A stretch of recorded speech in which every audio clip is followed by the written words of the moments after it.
تو لبرل کا کیا مطلب ہے؟ لبرل کا مطلب تو یہ ہے کہ وہ شخص نئے آئیڈیاز کے لیے اوپن ہونا چاہیے. لیکن ہم دیکھتے ہیں کہ اگر افغانستان کے اندر لوگ شٹل کاک برقع کے اندر لپٹی ہوئی عورتوں کو دیکھیں تو ان کو دیکھ کے لبرل ہیں، اور فرانس کے اندر جنہوں نے منی اسکرٹ پہنا ہوا ہے ان کو دیکھ کر لبرل ہیں. فرانس کے اندر ان کو آپ نے سر ڈھکا ہوا ہے، چہرہ چھپایا ہوا ہے، تو وہ سڈنلی نان لبرل ہو جاتے ہیں. تو میں اللہ کے کی نسبت سے اس رشتے کو دیکھوں گا، جہاں تک اللہ چاہے گا وہاں تک اس رشتے کا ساتھ دوں گا، جہاں پر حدود اللہ آ جائیں گی وہاں اس کو چھوڑ دوں گا. تو جب آپ کو یہ بات سمجھ آنے لگ جاتی ہے، جب آپ یہ جان جاتے ہیں کہ آپ نے دوسروں کو کتنا وقت دینا ہے اور کتنا نہیں دینا، تو پھر آپ یہ سوال کر سکتے ہیں کہ تم سے وقت پاؤں تو اپنے آپ سے ملوں. بسم اللہ الرحمن الرحیم. آج ایک بہت ہی چھوٹی بہر کی غزل آپ کو سناتا ہوں. عموماً یہ جو چھوٹی بہر کی غزلیں ہوتی ہیں یہ آپ کو دیکھنے میں لگتا ہے بڑی سادہ ہے، لیکن یہ بڑی مشکل ہوتی ہیں. ان کو کہنا بڑا مشکل ہوتا ہے، اس لیے کہ بہت تھوڑے لفظ ہوتے ہیں آپ کے پاس بات کرنے کے لیے. اس کا مطلب ہے کہ کاش میں بتا سکوں، کاش میں بتا سکوں، کیا خرد ہے کیا جنون. یہ جس زمانے میں ہم رہتے ہیں نا، پوسٹ ماڈرنزم کا زمانہ، یا اگر اسلامک پوائنٹ آف ویو سے دیکھیں تو اسلامک ایسکیٹالوجی کا جو علم ہے، جو آپ کا آخر زمان کا زمانہ ہے، اس کے اندر ایک عجیب چیز ہو گئی ہے کہ لفظوں نے اپنے معنی کھو دیے ہیں. لفظ کا ڈکشنری میں معنی کچھ اور ہوتا تھا، لیکن تہذیب نے اس معنی کو بدل دیا. فار ایگزامپل، اگر آپ 150 سال پہلے کی کوئی ڈکشنری اٹھا کر دیکھیں اور اس میں لفظ لکھا ہو، کوئی فقرہ لکھا ہو کہ ہی از اے گے مین، تو اس کا مطلب ہوگا کہ وہ بہت اچھا آدمی ہے. گے کا صرف مطلب یہ تھا کہ اچھا. لیکن اب آپ نے اس کو ایک ٹرم بنا کر کیا سے کیا کر دیا. آپ سے 200 سال پہلے کی کوئی کتاب پڑھے تو اس کو سمجھ ہی نہ آئے کہ یہ کیا بات لکھی جا رہی ہے. تہذیب لفظوں کے مطلب بدل دیتی ہے. جب تہذیب لفظوں کے مطلب بدل دیتی ہے تو یہ ہوتا ہے کہ جس کو آپ پروگریسو کہتے ہیں، جس کو آپ دکیا نیوز کہتے ہیں، جس کو آپ فنڈامنٹل کہتے ہیں، وہ ٹرمز بدل جاتی ہیں. فار ایگزامپل 9/11 کے بعد فنڈامنٹل مسلم ایک گالی بن گیا. حالانکہ آپ جو بھی ہوں آپ کو فنڈامنٹل تو ہونا چاہیے. کیا کوئی ڈاکٹر یہ کہہ سکتا ہے کہ میں ڈاکٹر تو ہوں لیکن میں فنڈامنٹلسٹ نہیں ہوں، میں فنڈامنٹل ڈاکٹر نہیں ہوں؟ میں انجینئر تو ہوں لیکن میں فنڈامنٹلس کے اوپر یقین نہیں رکھتا؟ نہیں جا سکتا. یہ ٹرم عجیب ہی ٹرم ہے لیکن بن گئی. جب آپ کہتے ہیں کہ فلاں شخص لبرل ہے، تو لبرل کا کیا مطلب ہے؟ لبرل کا مطلب تو یہ ہے کہ وہ شخص نئے آئیڈیاز کے لیے اوپن ہونا چاہیے. لیکن ہم دیکھتے ہیں کہ اگر افغانستان کے اندر لوگ شٹل کاک برقع کے اندر لپٹی ہوئی عورتوں کو دیکھیں تو ان کو دیکھ کے لبرل ہیں، اور فرانس کے اندر جنہوں نے منی اسکرٹ پہنا ہوا ہے ان کو دیکھ کر لبرل ہیں. فرانس کے اندر ان کو آپ نے سر ڈھکا ہوا ہے، چہرہ چھپایا ہوا ہے، تو وہ سڈنلی نان لبرل ہو جاتے ہیں. تو یہ سارے لفظوں کے معنی کیا ہیں؟ عقل کیا ہے، جنون کیا ہے، صحیح کیا ہے، غلط کیا ہے، یہ سارا کچھ کانٹیکسٹ مانگتا ہے. تو اس حوالے سے یہ شعر ہے کہ کاش میں بتا سکوں، کیا خیرت ہے کیا جنون. اور اگلا ہے کہ شہر شہر کیوں پھروں، گھاٹ گھاٹ کیا بھروں. کہتے ہیں اگر آپ نے کسی چیز کو پانا ہو تو دو ہی طریقے ہیں، یا تو گھاٹ گھاٹ کا پانی پئیں، یا پھر چاہ لے کے ایک جگہ پر بیٹھ جائیں کہ منزل خود مجھ تک آئے گی. تو میں نے اپنی زندگی میں وہ وقت بھی گزارا ہے جب میں نے گھاٹ گھاٹ کا پانی پیا، لیکن پھر زندگی میں ایک وقت وہ بھی آیا جب مجھے یہ پتہ لگ گیا کہ اب شہر شہر پھر کے یا گھاٹ گھاٹ پی کے کچھ نہیں ملے گا. ونڈو شاپنگ کا وقت ختم ہو گیا، اب اپنے اندر اترنے کا وقت ہے. تو پھر میں نے اپنے آپ سے یہ کہا کہ شہر شہر کیوں پھروں، گھاٹ گھاٹ کیا پھروں، ایک جگہ پر بیٹھ کر اپنے قلب پہ کیوں نہ کام کروں.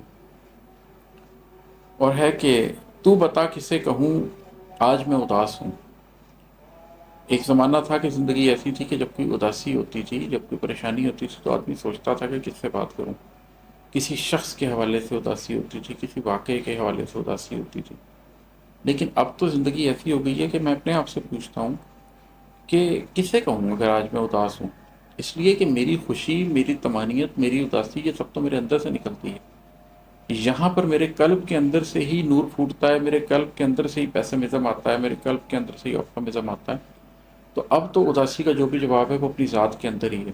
اب اپنی ذات سے باہر کوئی جواب ملتا ہی نہیں ہے. چنانچہ جو بھی سوال اٹھتا ہے اس کے لیے اپنی ذات کے اندر ہی اترنا پڑتا ہے. اور ہے کہ ماہ و سال روز و شب سب کا قرض اتار دوں. بس ایک یہ خواہش پیدا ہوتی ہے زندگی میں اب کہ ماہ و سال نے بڑا اور روز و شب نے بڑا بوجھ ڈالا ہے زمان و مکان کے اس کھیل میں، زمان و مکان کے اس قید میں۔ ایک ایک پل کو کشید کر کے آپ نے آخرت میں اس کا جواب دینا ہے، روز حشر جواب دینا ہے کہ آپ نے اس کے ساتھ کیا کیا۔ تو آپ کو یہ لگتا ہے کہ آپ نے زندگی کے جو ماہ و سال گزارے ہیں اور جو روز و شب گزارے ہیں، ان کا قرض آپ کچھ ایسا کریں کہ اتار دیں، اپنی زندگی میں کوئی ایسی لیگیسی چھوڑ کے جائیں، اپنی زندگی میں کوئی ایسی معنویت پیدا کریں کہ وہ آپ کے بعد بھی آپ کے کام آتی رہے، اور کسی طریقے سے یہ قرض اتر جائے، جو ہستی کا قرض ہے آپ کے اوپر، وہ کسی طریقے سے آپ چکانے کے قابل ہو جائیں۔ اور ہے کہ اب کہ میں غم حیات کیا سناؤں، کیا سنوں، اب کہ میں غم حیات کیا سناؤں، کیا سنوں۔ جب آپ کو غم ہستی کی فکر ہو جائے نا، تو پھر غم حیات آپ کے لیے معنی نہیں رکھتا، اس لیے کہ ہستی جو ہے وہ آپ کی پیدائش سے پہلے بھی تھی اور آپ کے مرنے کے بعد بھی رہے گی۔ حیات تو ایک چھوٹا سا وقفہ ہے، تھوڑی دیر کی بات ہے، 20 30 40 50 60 70 80 سال جتنے بھی ہیں۔ تو کیا اس کو آپ سنائیں اور کیا اس کے بارے میں سنیں، کیا بتائیں کہ زندگی کیسی بیتی، کیا پوچھیں کہ زندگی کیسے بیتی۔ میں تو لوگوں سے یہ پوچھتا ہوں کہ اپنی ہستی کا حال سناؤ، کیا کھویا، کیا پایا، آگے کی کیا تیاری کی، اور مجھ سے بھی یہی پوچھو کہ اندر میری ہستی میں کیا ہے، کیا کھو رہا ہوں، کیا پا رہا ہوں، آگے کی تیاری کیا ہے۔ اور ہے کہ دل نشین و دل فریب، دل نشین و دل فریب، چاند رات کا فسوں۔ جس نے کبھی چاند رات کو تنہائی میں اکیلے بیٹھ کر چاند کو دیکھا ہو، اس فسوں کو محسوس کیا ہو، اس جادو کو محسوس کیا ہو جو چاندنی راتوں میں ہوتا ہے، جس میں آپ خود سے خم کلامی کر سکتے ہیں، ایک آئینہ بن کے چاند آپ کے سامنے آ جاتا ہے اور اس میں آپ اپنی ذات کو دیکھ سکتے ہیں۔ اس میں ایک دل نشینی بھی ہوتی ہے، اس میں ایک دل فریبی بھی ہوتی ہے۔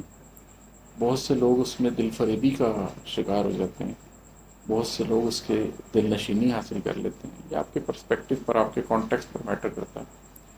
مگر میں لوگوں کو دعوت دیتا ہوں کہ ڈیجیٹل سکرینوں سے ہٹ کے کبھی چاند رات میں چھت پہ جا کے بھی بیٹھیں اور اپنے آپ سے بھی خود کلامی کریں، اپنی ذات کو سمجھنے کی کوشش کریں، شاید اس سے کوئی بڑی ریئلٹیز بھی سمجھ آنی شروع ہوں۔ اور ہے کہ میں نے خود کو تنگ کیا، خود کو اب میں کیا کہوں۔ یہ جو ہم تنگ ہوتے ہیں نا، یہ ہم اپنے نفس ہمارا کے ہاتھ میں تنگ ہوتے ہیں، کسی نے ہمیں کبھی تنگ نہیں کیا ہوتا۔ جب آپ کو یہ ادراک ہو جائے، جب آپ کو یہ احساس ہو جائے کہ آپ اپنے آپ کو تنگ کرنے والے خود ہی تھے، آپ ہی راستہ تھے، آپ ہی مسافر تھے، آپ ہی سنگ میل تھے، آپ ہی منزل تھے، آپ ہی راہزن تھے، آپ نے ہی اپنے ہی آپ سے لڑنا تھا اور اپنے ہی آپ کو پچھاڑنا تھا اور اپنے ہی آپ سے جیتنا تھا اور منزل تک پہنچنا تھا۔ تو پھر انسان کو ادراک ہو جاتا ہے کہ وہ دنیا میں جتنا بھی تنگ ہوا ہے اپنی وجہ سے ہی تنگ ہوا ہے۔ وہ اپنے آپ کو وہ کیا کہہ سکتا ہے، صرف سمجھا سکتا ہے، لڑ سکتا ہے، پچھاڑ سکتا ہے اور اپنے سے ہی ڈیل کر کے آگے بڑھ سکتا ہے۔ اور ہے کہ تم سے وقت پاؤں تو اپنے آپ سے ملوں۔